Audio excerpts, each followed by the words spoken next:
ఏడు కొండలపైన వెలిసిన ఆ శ్రీవారి ప్రసాదం ఇప్పుడు అయోధ్యకు చేరుకోనుంది. ప్రస్తుతం అయోధ్య నగర ప్రాంతమంతా పండుగ వాతావరణం నెలకొంది. ఎక్కడ చూసినా ఒకటే మాట, ఒకటే బాట. అందరి చూపు అయోధ్యలో కొలువు తీరబోతున్న ఆ రామయ్య మీదే ఉంది.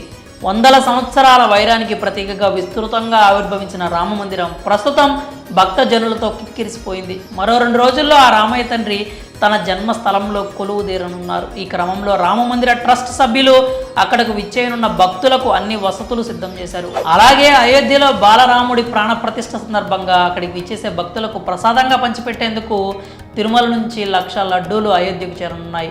జనవరి 22వ తేదీన అయోధ్య రామ మందిర ప్రారంభోత్సవం సందర్భంగా భక్తులకు 25 గ్రాముల బరువు గల తిరుమల లడ్డూ ప్రసాదం భక్తులకు ఇచ్చేందుకు తిరుమల తిరుపతి దేవస్థానం సర్వం సిద్ధం చేసింది. ఇందులో భాగంగా 1,00,000 చిన్న లడ్డూలను భక్తులకు ప్రసాదంగా అందించేందుకు టీటీడీ ఏర్పాట్లు చేసింది. తిరుమలలోని శ్రీవారి సేవా సదన్ 1లో శ్రీవారి సేవకులు ఒక్కో కవర్లో 2 చిన్న లడ్డూలను ప్యాకింగ్ చేశారు. ఈ విధంగా మొత్తం 350 బాక్సులను సిద్ధం చేశారు. 350 మంది శ్రీవారి సేవకులు భక్తి శ్రద్ధలతో ఈ కార్యక్రమంలో పాల్గొంచుకున్నారు. మొత్తంగా దాదాపు 3,000 కేజీల బరువు ఉన్న శ్రీవారి లడ్డు ప్రసాదాన్ని జనవరి 20న విమానంలో అయోధ్యకు పంపేందుకు టీటీడీ ఉన్నత అధికారులు ఏర్పాట్లు చేస్తున్నారు. ప్రస్తుతం అయోధ్యలోని భక్తులకు ఉచితంగా అందజేయనున్న లడ్డూలను టీటీడీ అయోధ్యకు చేర్చే పనిలో నిమగ్నమై ఉంది.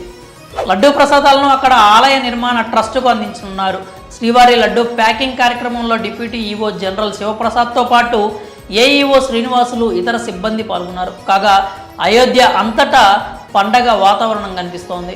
ప్రముఖ సెలబ్రిటీలతో పాటు దేశం నలుమూలల నుంచి సాధారణ భక్తులు, ఎంతోమంది సాధువులు సాధారణంగా ఈ మహత్తర కార్యక్రమంలో పాల్గొనున్నారు. మరి అయోధ్య రామయ్య దగ్గరకు వెళ్లే భక్తులకు శ్రీవారి లడ్డులను ప్రసాదంగా అందజేసే విషయంలో మీ అభిప్రాయాలు ఏంటో కామెంట్స్ రూపంలో తెలియజేయండి.